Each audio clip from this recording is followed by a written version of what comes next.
Ayan po mga kabida, pinagre-resign na po ng bagong secretary po ng Department of Public Works and Highways.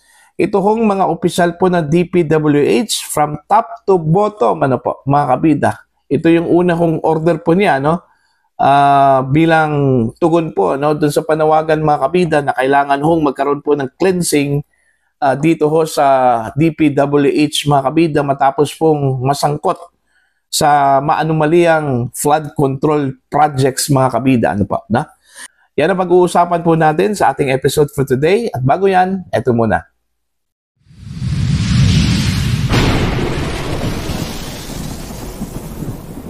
Isang magandang oras sa lahat at welcome po sa aking channel. Bago na po ang Secretary ng Department of Public Works and Highways mga kabida at ito po ay sa pamamagitan po ni Secretary Vince Dizon, ang dating secretary po ng Department of Transportation, mga kabida.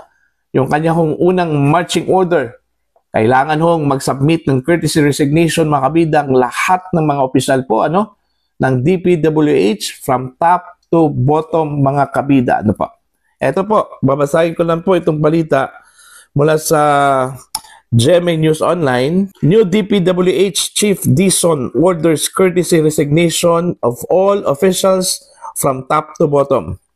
Newly installed Public Works Secretary Vince Dizon on Monday announced that he will order the courtesy resignation of all officials of the Department of Public Works and Highways of DPWH from the highest rank down to district engineers as part of a sweeping reform directive from President Ferdinand Bongbong Marcos Jr. Speaking at a palace briefing, Dizon said, "The order will be carried out. Aking i-execute immediately sa susunod na araw. Unang-una po, ang unang-una kong order na ipalabas ay ang pag-order ng courtesy resignation top to bottom. USEC, ASEC, Division Head, Regional Director hanggang District Engineer ng buong bansa." Ito ang unang-una pong order na gustong ipalabas ng ating Pangulo, Dizon said. The DPWH chief stressed that this move forms part of Marcos' directive for a clean sweep of the department. He added that a thorough review of all personnel will follow the resignation with the goal of identifying and retaining high-performing officials within the agency. They believe that there are many good and capable employees in the DPWH. The President's directive is to find them. They should be placed in sensitive and important positions. Ayun. Yun yung direktiba mula sa bagong secretary po, mga kabida, ng Department of Public Works and Highways. Okay? Courtesy resignations mula sa mga opisyal po ng DPWH. Alright? From top to bottom, mga kabida. Ito din yung ginawa po, mga kabida, ni Pangulong Marcos sa lahat ng mga miyembro po ng gabinete. Kung saan po ay nag-file po sila ng kanilang courtesy resignation. Yung mga tinanggap, yun yung sibak. Pero yung hindi ho tinanggap, ni-reject, mga kabida, yun yung nagpatuloy sa kanilang trabaho bilang cabinet members. Now, dito ho sa nangyari ho sa DPWH kung saan po ay nadawit yung ilan sa mga opisyal po doon, mga kabida, talagang mas mainam po ito kung pagre-resignin ito hong mga opisyal na ito. Kasi unang-una po, ang purpose po ng courtesy resignation po, mga kabida, hindi tanggalin itong lahat ng mga opisyal, kundi kailangan po ng thorough review doon ho sa kanilang performance. Okay?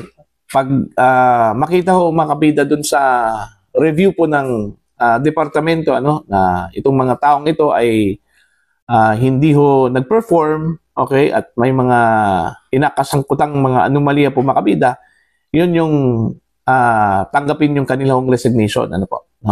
Pero yung mga tao po, yung mga opisyal po na gumawa po ng kanilang trabaho po, mga kabida, at nag-perform, alright, yun yung i-reject yung kanilang resignation. Kailangan talaga ito, lalong-lalo na sa panahong ito na talamak yung corruption po, mga kabida, diyan po sa Department of Public Works and Highways in connection dito ho sa controversial na flood control projects po, ano. Ang dami hong mga nadawit ng mga district engineers patungkol ho sa pakikipagkontrabahan po nila mga kabida sa mga contractors, ano. Kaya nga ito yung nangyari po ngayon mga kabida, ano. Okay? Now, ang tanong po dito, susunod ba ito hong mga opisyal po ng DPWH? Wala ho silang magawa po mga kabida, no? Kasi the moment na hindi ho sila tutugon dito ho sa courtesy resignation, wala hong ibang pwedeng gawin. Ito hong secretary po ng Department of Public Works and Highways, ano? I-recommenda ito hong mga hindi ho susunod na tanggalin ito mga kabida. Anyway, ito hong mga opisyal, at the pleasure of the President yung kanilang service mga kabida, no? Okay? Mula sa Undersecretary, Assistant Secretary, Regional Director, at maging ito hong mga District Engineers, ano po, na? At the pleasure of the President yung kanilang pagtatrabaho ho dyan po sa Department of Public Works and Highways. Yung courtesy resignation, ano po yun? Kumbaga, courtesy lang po yun. Recognition yun, ano? Hindi po katulad dun ho sa mga regular na mga empleyado na hindi ho basta-bastang tanggalin, ano, mga kabida. Hindi po pwedeng mag-submit ng courtesy resignation po, ano. Ito po sila mga appointees. Okay, mga appointees lahat ito, mga kabida. Maliban lang po siguro dun ho sa mga career officials, ano, ng departamento po mga kabida, talagang magkaroon po ng thorough review, ano, doon po sa kanilang performance. Okay, pero doon ho sa mga appointees, itinalaga lang po dyan, ano, out of nowhere po mga kabida. Kumbaga, nung nag-assume po ng office, ito hong dating secretary, itinilaga lang po dyan, okay, bilang director, bilang district engineer, bilang ASEC, bilang USEC, ano. Yun yung mga come and go ng mga official mga kabida, ano po, no? Okay? Ako, pabor talaga ako dito sa ginawa po ni Secretary Dizon, ano. Yan talaga yung unang-unang marching order, no? Pag once meron pong bagong secretary mga kabida, courtesy resignation para ho makapamili po ito hong bagong secretary ng kanyang mga tauhan, ano, na pwede hong maging katuwang po niya, ano, sa pamamalakad po makabida ng DPWH, ano po, na? Alright? So, titingnan po natin to kung meron bang mga pagbabago kasi ito hong si Secretary Dizon mga kabida, ang sabi po niya, pipilitin po niyang baguhin ito hong image po ng DPWH. Although aminado po siya, no, na hindi po madali, hindi po pwedeng overnight sensation po mga kabida, no? Itong changes dyan po sa DPWH, alam naman po natin na matagal na po itong meron pong kontrobersya, no, mga kabida, patungkol sa corruption dyan po sa departamentong ito, ano, mga kabida. So, hindi ho basta-basta na mabago yan, ano, overnight, mga kabida. Kailangan hong meron pong dahan-dahan na paraan, ano po, no, para po magkaroon po ng changes dyan po sa Department of Public Works and Highways, mga kabida. Although yung sinabi po ni Secretary Dizon, yung tanong po mga kabida kung halimbawa, meron pong tatanggaping mga resignations mula sa mga opisyal po ng DPWH, anong magiging status po doon, ano, in terms of accountability, ano, mga kabida? Hahayaan na lang ba nila, no, na makalabas at parang wala lang po, ano, yung mga madidiscovering mga opisyal na sangkot po sa mga anomalya po mga kabida, no? Ang sabi po ni Secretary Dizon, kahit na po na mag-resign ito o kahit na po hindi ho ipagpatuloy yung trabaho po ng mga opisyal po mga kabida, hindi po sila ligtas sa kanila pong pananagutan, ano? Kung mapapatunayan na sangkot talaga sila mga kabida, no, sa mga anomalyang transaksyon dyan po sa DPWH, sasampahan po sila ng mga criminal cases po, ano. Malinaw po yan sa sinabi po ni Secretary Vince Dizon, ano.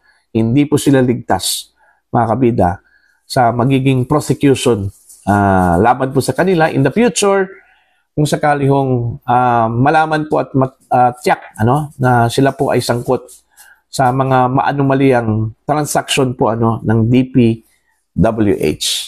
Alright? So, yun po. Asahan po natin dito ho sa pag-upo ni Secretary Dizon, magkakaroon po ng pagbabago po mga kabida, no? Sa Department of Public Works and Highways. Yung image talaga nila, medyo matindi na po, mga kabida. Kailangan talaga ng, anong tawag po dyan? Retrofitting. Para po magiging maganda yung imahe po ng mga opisyal at of course, the department itself, mga kabida, Alright, para po sa inyo, ano po ang inyong pananaw at opinion ho dito, Please comment down. Sa mga hindi pa po subscriber sa aking channel, please subscribe. Just click the subscribe button, click the notification bell, click all para updated po kayong mga kabida sa aking mga uploads. Maraming salamat po sa inyo lahat.